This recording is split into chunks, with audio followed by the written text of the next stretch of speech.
There's a supermarket around Greater Boston with groceries so cheap you'll shed tears of joy. Employees who've been around for so long you might even know their names.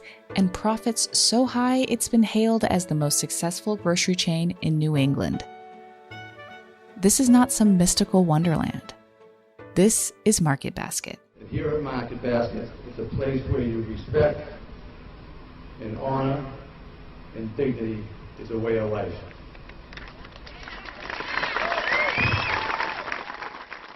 That's CEO Arthur T. Demoulas. A lot of people credit everything they love about Market Basket to him.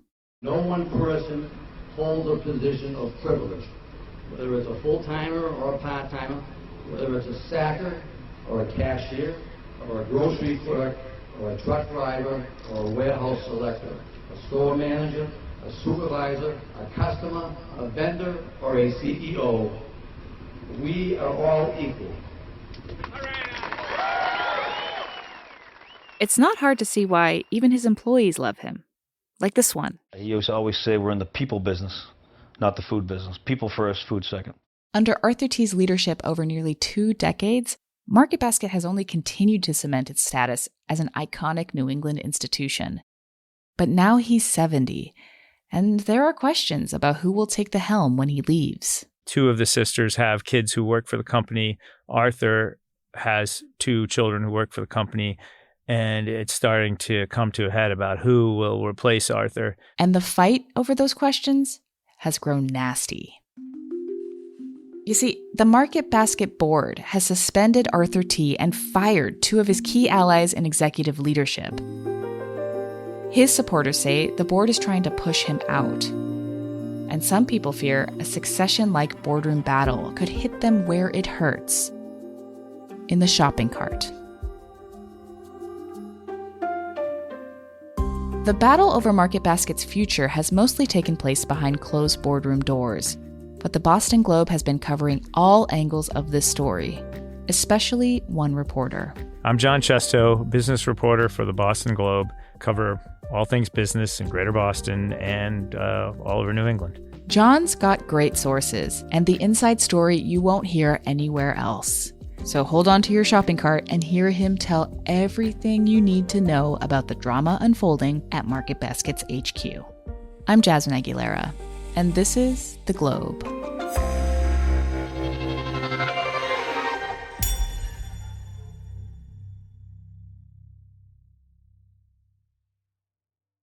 It's hard to overstate the New England love for Market Basket. For one, people rave about the prices.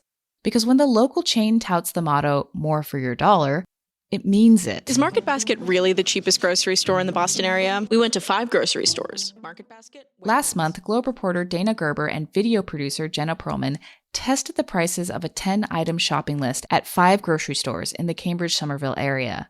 Wegmans, Stop & Shop, Star Market, Whole Foods, and Market Basket. Market Basket wins with a grand total of $38.28 for all 10 items. What do you think of the number? Another thing people love is just the vibe. One former employee found so much comfort in the store's music, he made a public Spotify playlist titled Market Basket Classics. And when I first moved here, everyone told me one thing: you need to shop at Market Basket. We asked Jon how exactly this normal-looking grocery store got such a cult following.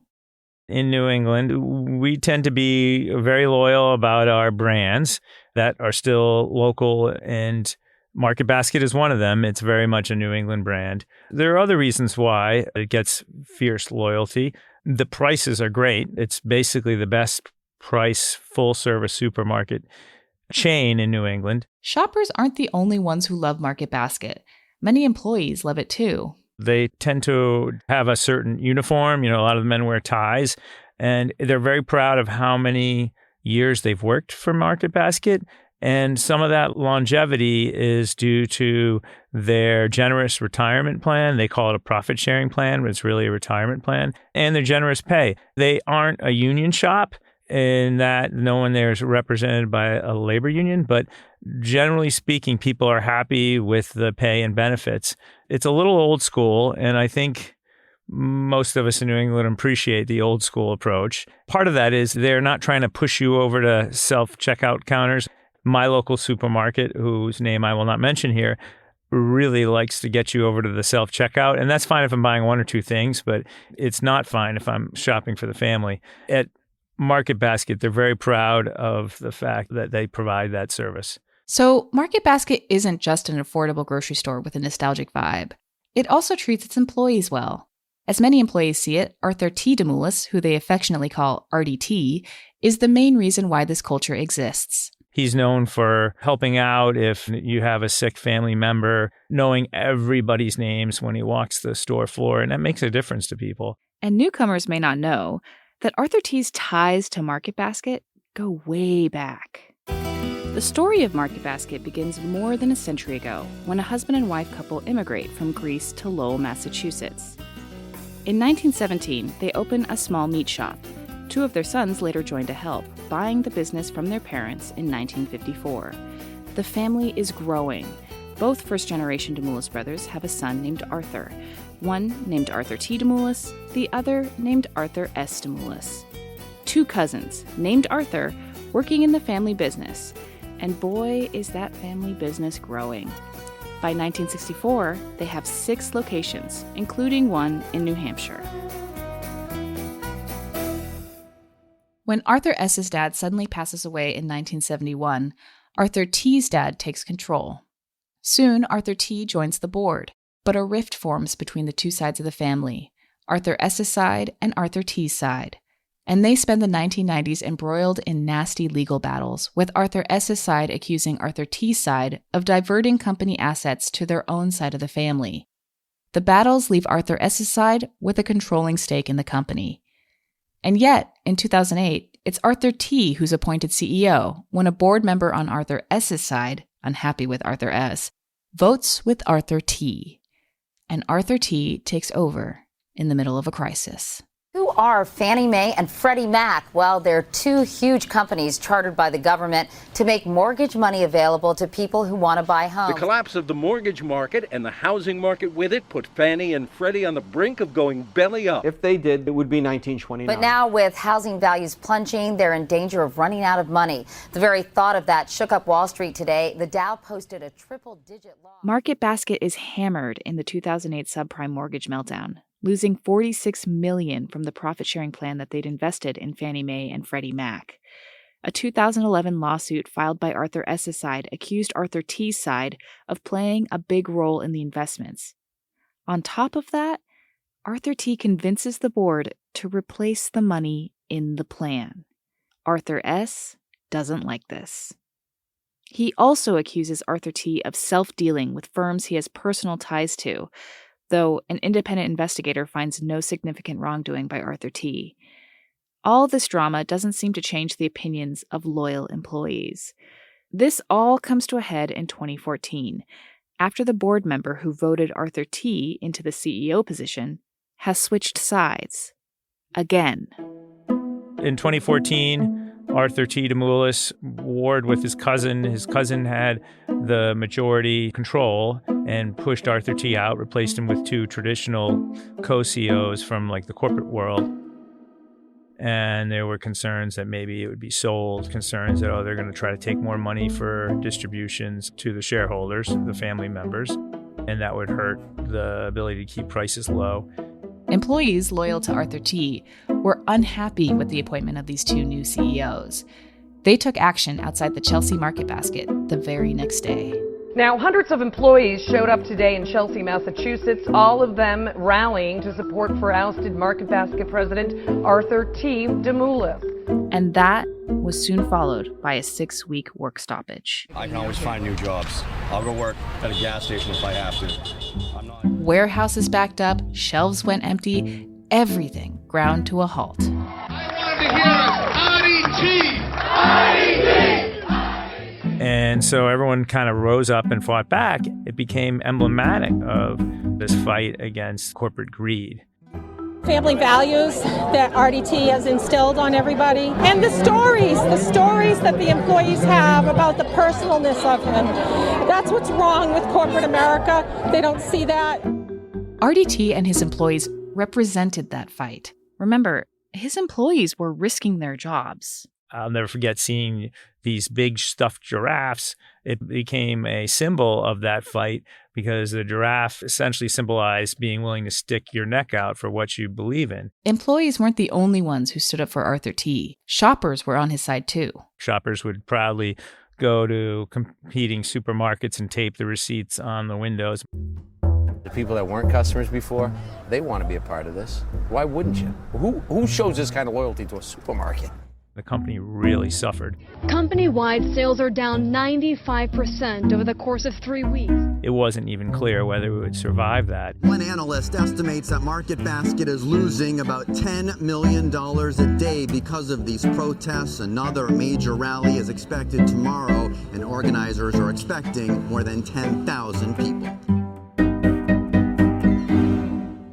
For a time, it looked like Market Basket's days might be numbered. And the public really cared.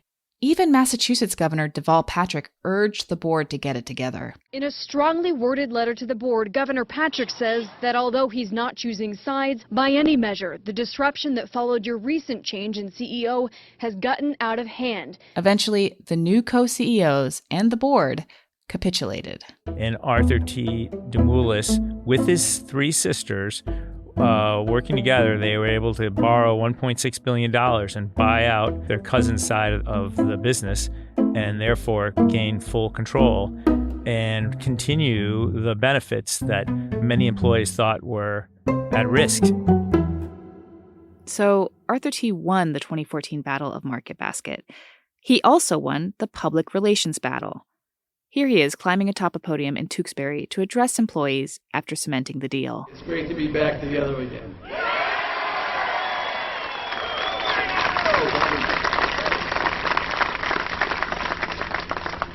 I'll tell you, words cannot express how much I appreciate each and every one of you.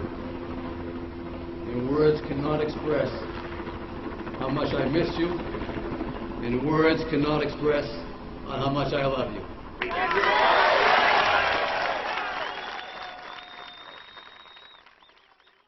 In the decades since the clash of 2014, as Market Basket expanded and grew, so did the cult of personality around Arthur T. But more trouble is brewing. Trouble that has left Arthur T on paid leave. And again, last time Arthur T's job was in jeopardy, things got bad. One thing you really don't want to have happen is to see a replay of 2014 where employees and shoppers just disappear en masse to protect Arthur T. It really was not good for the company in a lot of ways, and they lost a ton of money. The walkout took about 6 weeks, but they were able to find financing and stem the bleeding and get Arthur T back in charge. Are things about to get bad again? We'll get to that after the break. I'm Meredith Goldstein, a features writer and advice columnist at the Boston Globe. I'm also host of the Love Letters podcast, which explores how real people make connections and find love in the modern age. My coverage ranges from stories about access to mental health care, to the way arts can enhance our real-life connections, to why people get married and divorced and married again, to the way we navigate our social ties and romance after a world-changing pandemic. As local newsrooms are shuttering across the country, the Boston Globe is dedicated to continuing its legacy of excellent local journalism.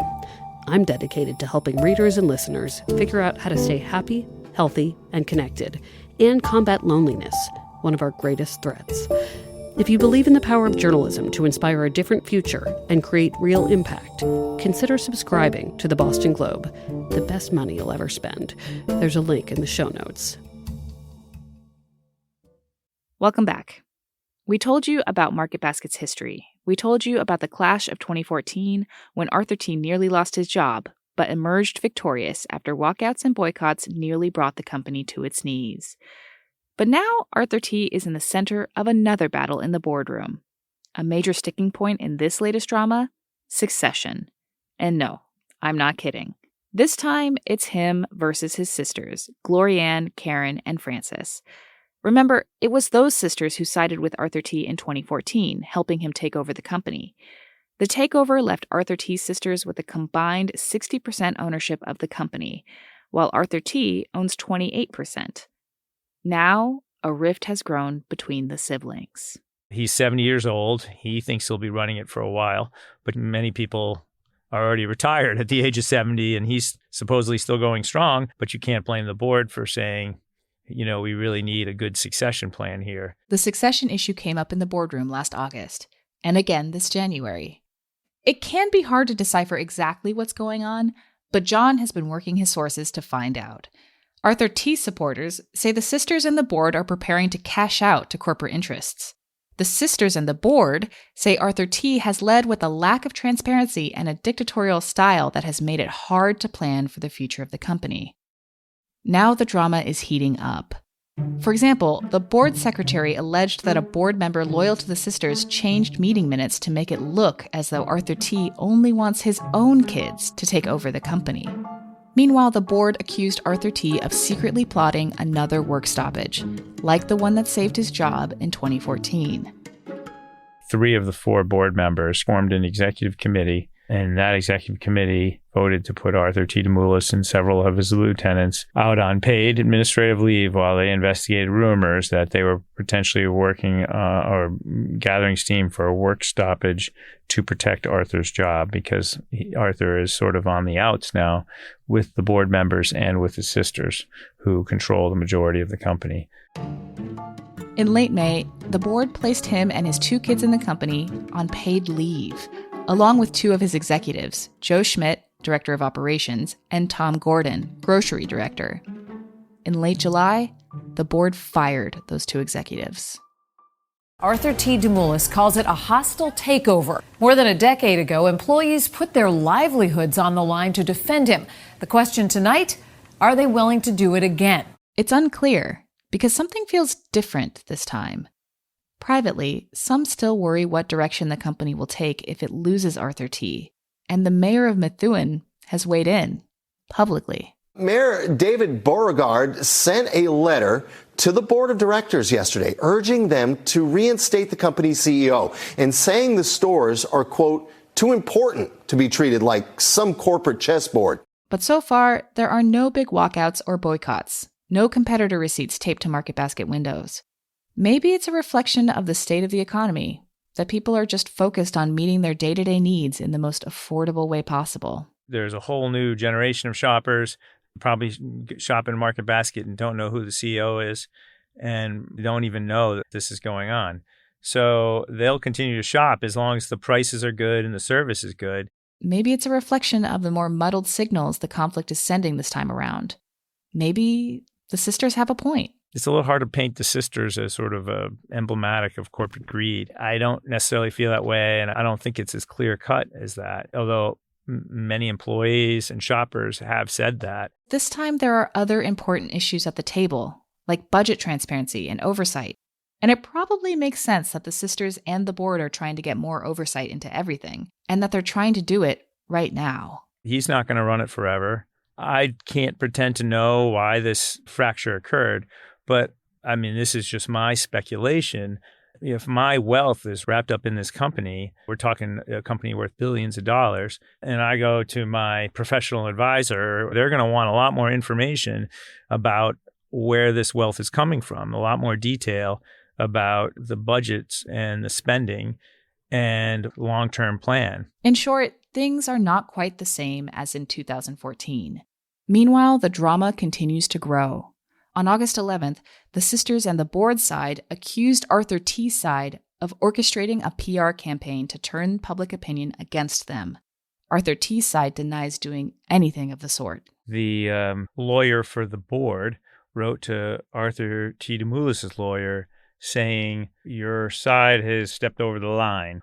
We think you're behind it. Arthur T. Demoulas' side says they're all allies of him, but they're not stooges of him, that they are speaking voluntarily of their own free will. And the sisters and the board are now trying to prevent the 2 fired executives from visiting Market Basket properties. They mentioned how they're frustrated that 2 of his lieutenants, Tom Gordon and Joe Schmidt, were fired because they were constantly criticizing the board and going around supposedly fomenting discord at the stores when they should not have been because they were on paid leave, just like Arthur was. Now they say they're going around doing it even more now that they've been fired. They've been to more than 20 stores.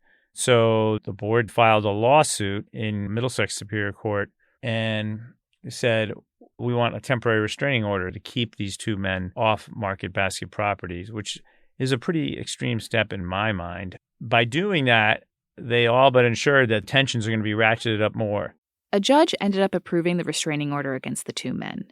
And on August 18th, Jon reported that Arthur T's sisters had voted in early August to push out Arthur T's last ally on the board, longtime member Bill Shea. And all of this is going down as the two sides prepare to meet for mediation on September 3rd. This was really setting the stage for a mediation session that's going to take place between the board and Arthur T. Demoulas, where the board will present the findings of this investigation into whether Arthur T. Demoulas was planning to stage a massive worker walkout. They're firing a warning shot in advance with the hopes that maybe he tones things down or maybe his side tones things down. One thing I do firmly agree with in this letter from Market Basket board lawyer to Arthur T. Demoulas is a statement where he says, at the very least, that these public criticisms, media events, press conferences, letters, press releases, they would all stop at once if you wanted them to stop. I think that if Arthur T. Demoulas told everybody, lay low because we don't want to hurt my chances of getting back in, they would lay low.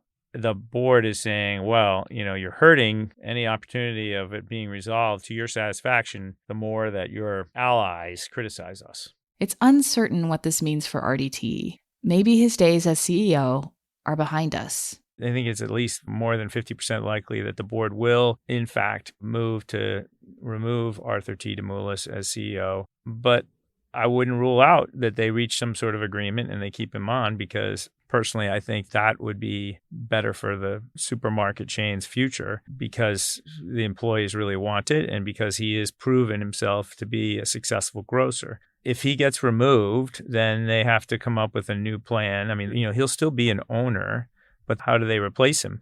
They've already sort of elevated a few people to take over for some of his lieutenants. They must have some idea in the works of what are next steps if Arthur T is no longer there. The question that the sisters, or as the board calls them, the shareholders have to ask is it worth risking that damage to lose him? There's still a chance it triggers another walkout. But if Arthur T wants to buy control over Market Basket now, he'll have to shell out a lot more money than he did in 2014. Basically, Jon thinks if there's another walkout, and that's a big if, it probably won't end in the same way 2014 ended. It could be a lot more disastrous for the company. In 2014, Arthur T. Demoulas and his sisters were able to buy out their cousin with borrowing $1.6 billion to buy essentially half the company. But the company's worth a lot more money now, and Arthur T would need to buy out 60% of the company, not 50.5%. So it would be a lot harder to pull off if he has that on his mind, and I have no indication that he's thinking about that. I think it's just too risky for the company's future for that to happen again. I don't see that being the same Frank Capra-esque finish that we saw in 2014 if that happened again. In case you missed that reference, Frank Capra directed the classic 1946 Christmas movie, It's a Wonderful Life. Mr. and Mrs. Martini, welcome home. Some have compared RDT to the self-sacrificing protagonist in that movie, George Bailey. You see, George, you really had a wonderful life. But is one man really responsible for everything New Englanders love about Market Basket? Market Basket is so special because it can chart its own fate. It isn't in debt. It doesn't have to answer to bankers and hedge funds, at least not yet. The grocery industry is just a very challenging industry. And so for that reason, these smaller chains have been rolled up. In New England, there are two big groups. There's Ahold Delhaize, and there is Shaw's Star Market. Albertsons. It's just you don't make a lot of money in it. And Market Basket has proven you can, but it's sort of an anomaly among the big chains in that it is locally owned. And because it's a low margin business, it's great that only shareholders are the people in charge of it, the family, as opposed to having to, you have public shareholders or private equity shareholders. That has been an asset that has enabled the Market Basket to keep its prices a little lower. There's some concern that the sisters may try to sell the company. Arthur T. Demoulas has enough of a voting right in the company charter to block such a sale. So I don't think that that's what their end game is. But that is definitely a concern. In other words, the future of New England's beloved Market Basket and its beloved leader, Arthur T., now rests in the hands of a small group of bitterly feuding family members. So if you were a betting man, what do you think would happen? I hate to say it, but if I was going to place a bet, I would be betting on Arthur not getting back in. And I think that that could create even more turmoil at this company that is a company that so many shoppers rely on. So I hate to see the turmoil happen, but the tensions between the sides have been getting worse, not better. And do you think we're going to have another something like 2014? I hope not, because not only would it cost Market Basket a lot of money, but it would cost me a lot of time. This Market Basket saga is just staying on top of it. I've had to put a lot of other things on the back burner. But seriously, it's possible, but I do think less likely. There were a lot of factors that not only prompted the walkout, but also allowed there to be a satisfactory resolution for Arthur T. Demoulas that I don't necessarily see coming together. Will RDT and his supporters get their Capra-esque finish this time? Jon doesn't think so, but it's still hard to say. We'll just have to stay tuned to see how this one ends.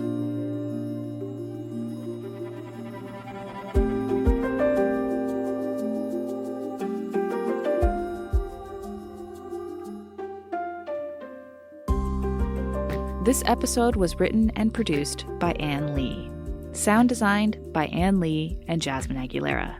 Edited by Kristen Nelson and Jasmine Aguilera. Special thanks to Jon Chesto, Greg Huang, and Dana Gerber. Nancy Barnes is the editor of the Boston Globe. I'm Jasmine Aguilera. Thanks for listening.